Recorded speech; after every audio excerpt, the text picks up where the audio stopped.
I believe our lives are controlled by one force, decisions. I certainly believe in force greater than myself, call it God if you will, grace, whatever you want to call it, the universe. But I also believe it gives us choices.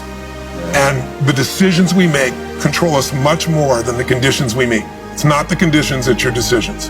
Decisions of what to believe, decisions what to do, decisions what to give. I say to people, think about, look back 10 years ago, 5 years ago, 15 years ago, and think of a decision you made. That if you would have made a different decision, you'd have a totally different life today. Better or worse, I don't know, but totally different. The most important decision you can make above any on the face of the earth is deciding that no matter what happens in your life, no matter what happens, you're going to live in a beautiful state. The decision to say, I am not going to suffer, that if suffering arises, pain's one thing, suffering's another. Suffering is when you're like, suffering could be worry, it could be anger, it could be frustration. It's anything that takes you out of a beautiful state. And here's what people don't get. You can end suffering by stop focusing on yourself and focus on something you want to serve greater than yourself. Your children, your wife, your mission, your life. You can get out of it in an instant because the nature of the human mind is to constantly compare things.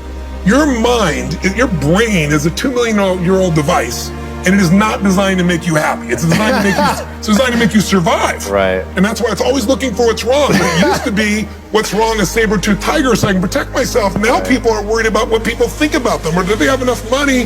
When 2/3 of the planet lives on $2 a day, and you're making $38,000, you're rich. The poorest of the poor in our country are considered rich. That's not, I'm not saying they should stay that way. Right. But you can only build on success. My goal would have you consider something. Life is short. We don't know how short it's going to be. But if you only had a week to live, I bet you wouldn't allow yourself to suffer over a little crap that makes you crazy normally. I think you would probably spend time with those you love. You would do what you love. You'd take awe in a sunset. You'd smell the air. You would take in everything in those final moments that you possibly do. So my thing is, why wait? Right. Why wait? Why not just decide that if I start to suffer, I know the solution, because suffering is me obsessing about me.